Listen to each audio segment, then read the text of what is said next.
Olá, meus amigos da Associação Espírita Fraternidade. É uma alegria nós estarmos aqui novamente com vocês para mais uma reflexão em torno do Evangelho. Vamos iniciar então esse trabalho, rogando a Jesus que nos ampare, que nos afague o coração e que os benfeitores espirituais nos guiem na reflexão de hoje. Que assim seja. Queridos amigos, hoje vamos falar um pouquinho a respeito da piedade. Esta piedade que nós precisamos conhecer, tal qual a doutrina espírita nos esclarece. Para iniciarmos, vamos à definição pelo dicionário da palavra piedade. E ela entra em relação direta com o que a espiritualidade nos traz a respeito deste sentimento, desta virtude que nós somos convidados a exercitar, não só para praticá-la em relação ao próximo, mas principalmente para que ela cresça dentro de nós, a fim de que nós possamos evoluir espiritualmente, que é o nosso grande objetivo na vida, que não cessa, ora no corpo físico, ora no plano espiritual. Então, diz a nós o dicionário que piedade é a compaixão pelo sofrimento de outra pessoa. É aquele sentimento que no Evangelho, segundo o Espiritismo, vai nos dizer que é a virtude que mais vos aproxima dos anjos, é a irmã da caridade que vos conduz a Deus.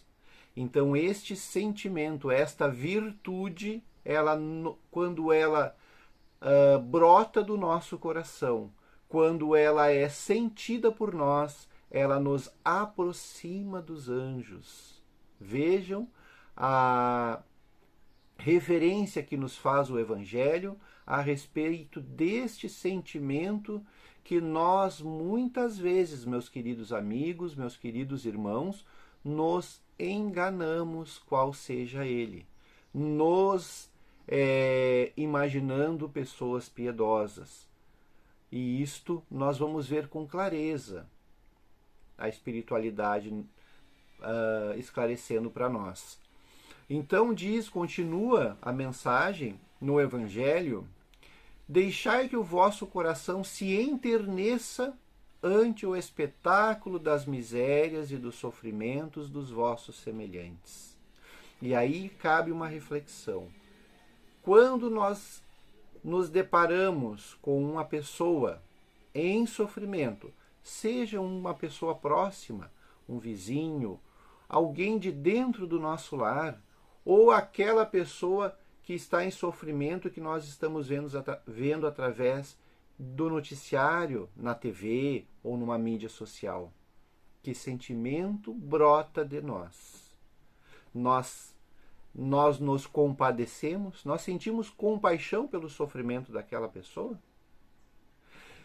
Então, diz a espiritualidade no Evangelho que as nossas lágrimas são um bálsamo que lhe derramais nas feridas, né? Então, se nós nos enternecemos pelo sofrimento alheio, nós, mesmo à distância, isso nós vemos muito com as mães que estão distantes, né? Mães que têm os seus filhos nas prisões, pessoas que têm os seus entes queridos nos hospitais. Eles sentem esta compaixão, eles sentem a dor dos seus entes queridos e mesmo à distância, eles emitem uma energia que é um bálsamo àquele coração que está sofrendo.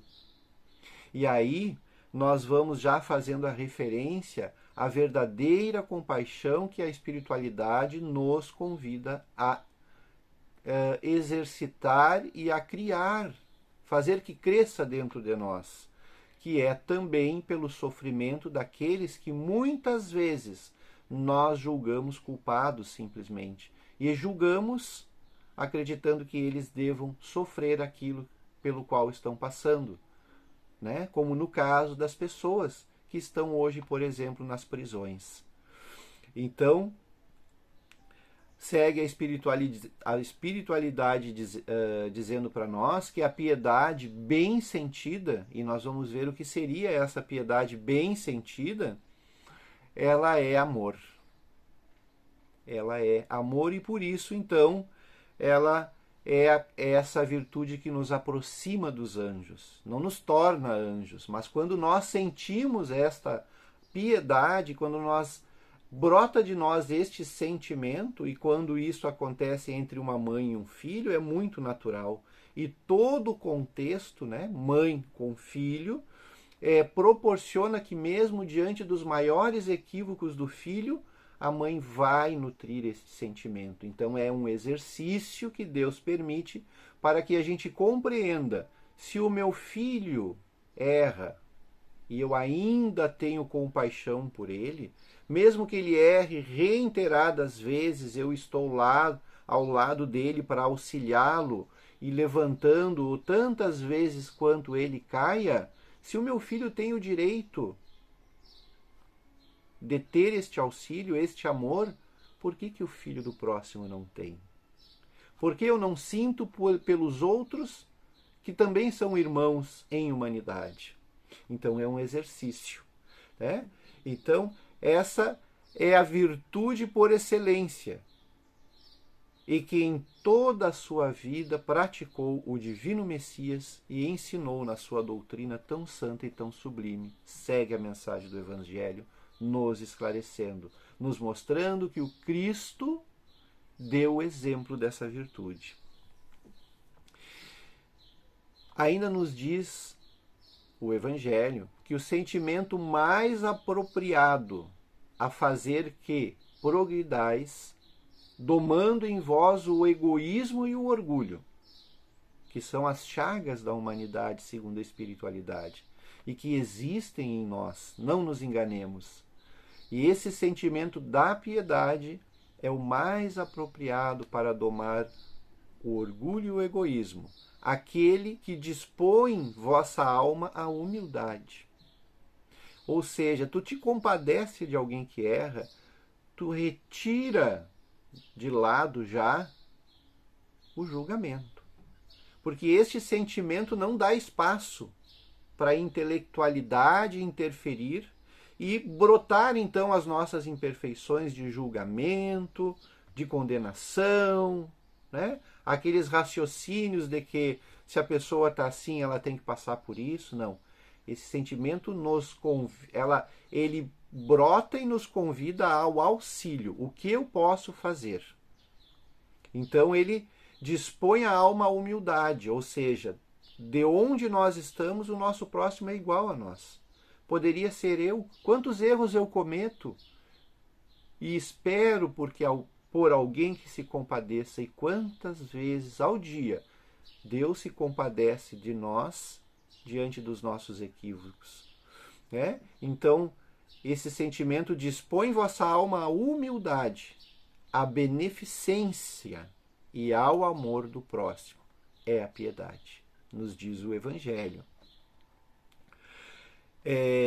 E ainda nos dá um conselho: temei conservar-vos indiferentes quando puderdes ser úteis.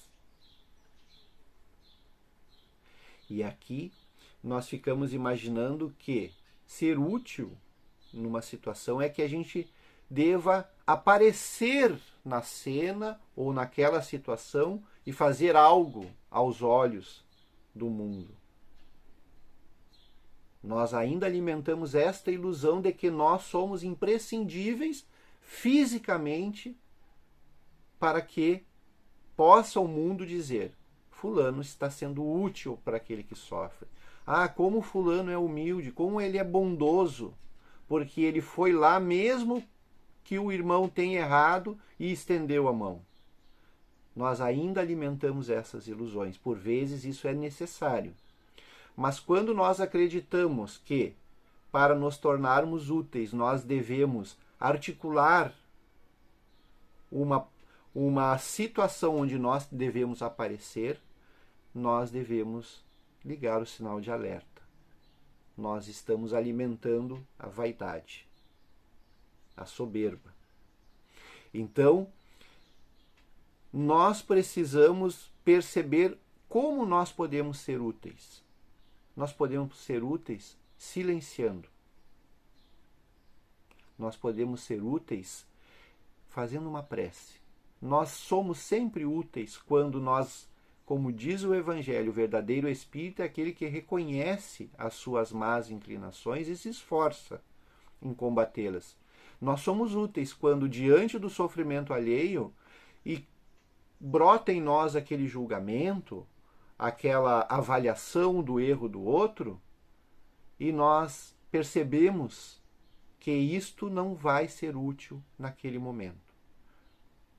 Que se nós temos condição de auxiliar o próximo, nós devemos pedir a Deus a verdadeira oportunidade de auxílio. Então, nós sempre podemos ser úteis em todas as situações que se deparam conosco.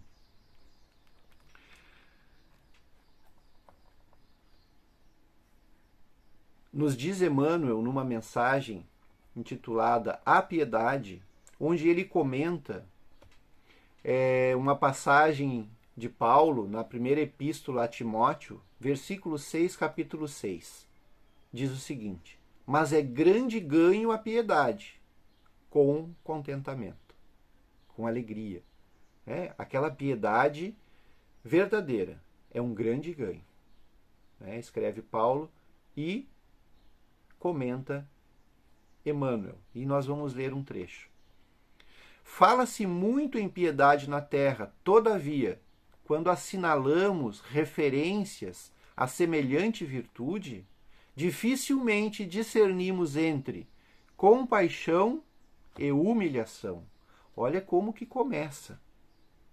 Olha como começa Emmanuel a nos falar de piedade, desse sentimento que o Evangelho nos convida a que cresça em nós. E traz alguns exemplos que é fácil da gente identificar. Ajudo, mas este homem é um viciado. Atenderei, entretanto, esta mulher é ignorante e má. Penalizo-me, contudo, esse irmão é ingrato e cruel. Compadeço-me, todavia, trata-se de pessoa imprestável. Ou seja, a gente até faz. Por que a gente está fazendo? Por que a gente está ajudando? Se a gente já está julgando a pessoa. Será que não é pela ilusão de parecer bom que nós ainda acalentamos e não por sermos verdadeiramente cristãos? E Emmanuel deixa isso bem claro aqui. Tais afirmativas são reiteradas a cada passo por lábios que se afirmam cristãos. Isso é para nós que ele está dizendo. Nós fazemos isso e nós identificamos isso na nossa caminhada. Realmente, diz Emmanuel, de maneira geral, só encontramos na terra essa compaixão de voz macia e mãos espinhosas. Deita mel e veneno. Balsamiza feridas e dilacera-as. Estende os braços e cobra dívidas de reconhecimento. Socorre e espanca. Ampara e desestimula. Oferece boas palavras e lança reptos hostis. Então, deixa bem claro para a gente identificar em nós como que nós estamos sentindo, o que nós estamos sentindo no nosso interior, nós com Deus, diante do sofrimento alheio. Segue Emmanuel: a verdadeira piedade, no entanto, é filha legítima do amor. Não perde tempo na identificação do mal. Interessa-se excessivamente no bem para descurar-se dele em troca de ninharias e sabe que o minuto é precioso na economia da vida. O Evangelho não nos fala dessa piedade mentirosa, cheia de ilusões e exigências. Vejam a frase forte de Emmanuel. O Evangelho não nos fala dessa piedade mentirosa, cheia de ilusões e exigências. Quem revela energia suficiente para abraçar a vida cristã encontra recursos de auxiliar alegremente. Não se prende às teias da crítica destrutiva e sabe semear o bem, fortificar-lhe os germes, cultivar-lhe os rebentos e esperar-lhes a frutificação. Então, meus queridos amigos, a ajuda que nós podemos dar diante do sofrimento alheio, quando brota a piedade, ela não exige que nós apareçamos no mundo com o fruto, apenas que sejamos instrumento do Cristo. Nós agradecemos essa oportunidade. Rogamos a Jesus que abençoe esta casa e seus trabalhadores, e a todos nós e aos nossos lares. Fiquemos em paz, que assim seja.